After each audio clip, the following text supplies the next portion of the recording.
Simple pendulum की जो time period है वो हमने कैलकुलेट किया था। टाइम पीरियड के दो हमने एक्सप्रेशंस यूज किए थे, मैथमेटिकल एक्सप्रेशंस। अब यहाँ पर हम नेक्स्ट एक टर्म फाइंड करेंगे जिसको हम frequency of time simple pendulum कहते हैं।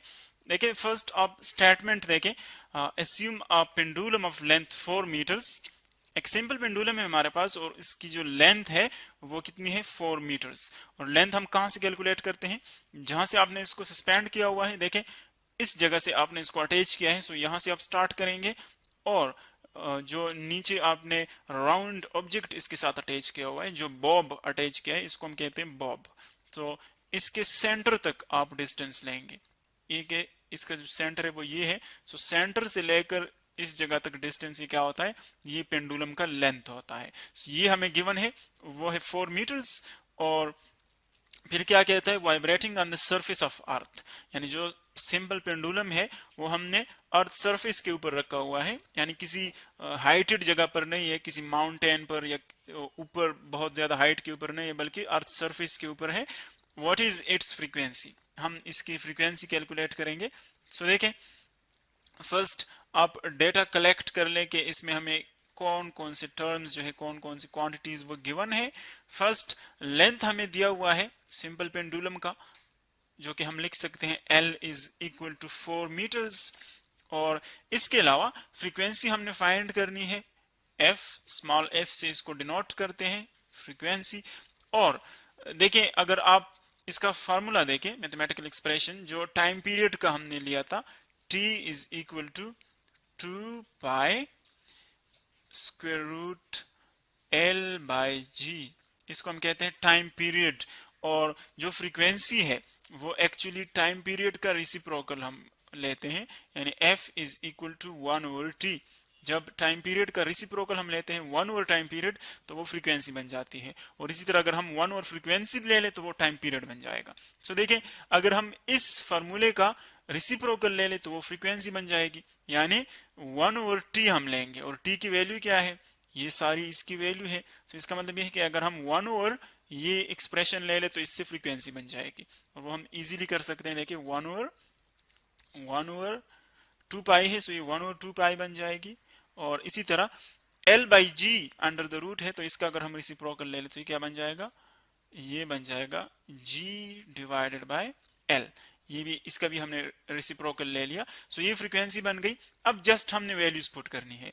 लेकिन अगर अब देखें 2 तो इसमें कांस्टेंट है, 2 कांस्टेंट, पाई कांस्टेंट, इसकी वैल्यू हमें पता है।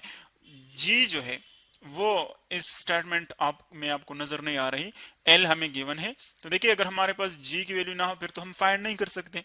लेकिन स्टेटमेंट में आपको क्लियर बताया गया है कि जो सिंपल पेंडुलम है वो कहां पर वाइब्रेट कर रहा है, on the surface of the earth. और अर्थ के सरफेस के ऊपर हम जानते हैं कि G की जो वैल्यू है वो हमारे पास है 9.8 मीटर्स पर सेकंड स्क्वायर, यानी जो ग्रेविटेशनल एक्सेलरेशन है, वेलोसिटी में जो चेंज आता है एक सेकंड में, वो इतना होता है नियर द अर्थ सरफेस। और अगर हम अप्रोक्सीमेट वैल्यू लेते हैं राउंड होल नंबर में, सो फिर हम 10 भी ले सकते हैं अप्रोक्सीमेटली, 10 मीटर्स पर सेकंड स्क्वायर। बहुत ज्यादा प्रॉब्लम्स में हम 9.8 की जगह 10 लेते हैं ताकि जो कैलकुलेशन है वो सिंपल हो जाए। सो देखिए जी की वैल्यू भी हमारे पास आ गई। अब हम जस्ट इस फॉर्मूले में वैल्यूज पुट करेंगे और हमारे पास इसकी वैल्यू आ जाएगी जो सिंपल पेंडुलम की फ्रीक्वेंसी होगी। सो देखिए फ्रीक्वेंसी आप लिख ले, F is equal to 1 over 2 pi 2, और अगर हम पाई लेके तो पाई की जो वैल्यू है वो है 3.1416। और स्क्वायर रूट में हमारे पास कौन कौन सी क्वांटिटीज है, जी की वैल्यू है 10, और L की वैल्यू देखे आप वो हमारे पास है 4, जो इसकी लेंथ है वो 4 मीटर्स है। सो देखें अगर आप इन दोनों को मल्टीप्लाई कर ले सो इससे हमारे पास बन जाएगा 1 डिवाइडेड बाय 6.2832, ये इन दोनों को मल्टीप्लाई करके आ जाएगा। और अगर आप 10 को 4 पे डिवाइड कर लें तो देखिए क्या आ जाएगा 2.5, 10 को 4 पे डिवाइड कर लें तो इससे आ जाएगा 2.5। अब देखें फर्स्ट हम 2.5 का स्क्वायर रूट लेंगे, उसके बाद हम इस फिगर के साथ, इस डिजिट के साथ इसको मल्टीप्लाई करेंगे। सो अगर आप देखें 2.5 का स्क्वायर रूट क्या आ जाएगा, 2.5 का स्क्वायर रूट 2.5, इसका अगर हम ले लें स्क्वायर रूट, सो ये बन जाएगा 1.58, ये आ जाएगा जो फ्रीक्वेंसी है वो बन जाएगी। देखिए इसकी जगह आ जाएगा 1.58 और बाकी जो वैल्यू है वो उसी तरह आ जाएगी 1 डिवाइडेड बाय 6.2832।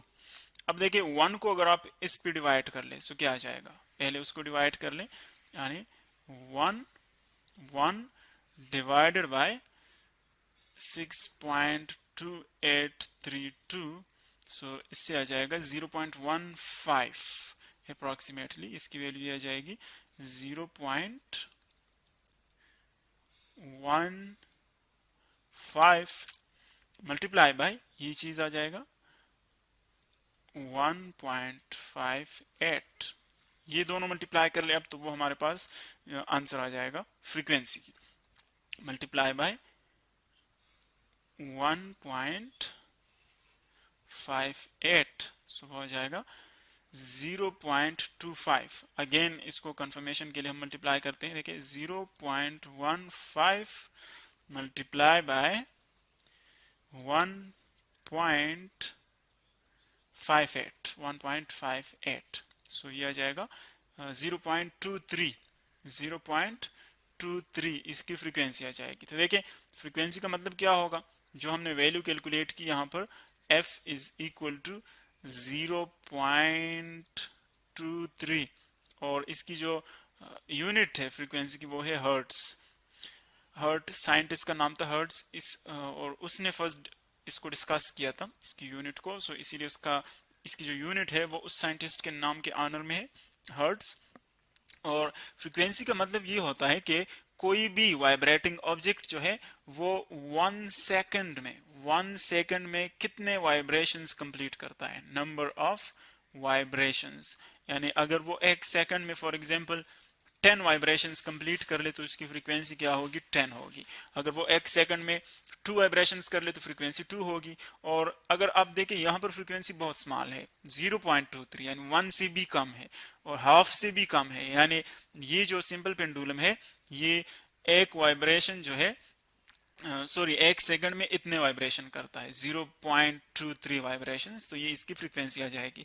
और फ्रीक्वेंसी आप देख रहे हैं किन किन चीजों पर डिपेंड करती है, लेंथ के ऊपर, लेंथ आप देख रहे हैं, लेंथ आप जितना बढ़ाएंगे तो उतनी फ्रीक्वेंसी कम हो जाएगी, क्योंकि लेंथ आप बढ़ाएंगे तो टाइम ज्यादा लगेगा, टाइम पीरियड उसका ज्यादा बढ़ेगा, जितना टाइम ज्यादा लगेगा तो उतने कम वाइब्रेशंस होंगे और जितने कम वाइब्रेशंस होंगे सो फ्रीक्वेंसी कम होगी। इसी तरह अगर आप जी देखें, जी की वैल्यू जितनी ज्यादा होगी उतनी फ्रीक्वेंसी ज्यादा होगी, और जी की वैल्यू जितनी कम होगी उतनी उसकी जो मोशन है सिंपल पेंडुलम की वो स्लो हो जाएगी, और जितनी मोशन स्लो होगी तो उसकी फ्रीक्वेंसी जो है वो कम हो जाएगी। यानी बेसिकली इन दो टर्म्स पर, जी पर और एल पर फ्रीक्वेंसी डिपेंड करती है।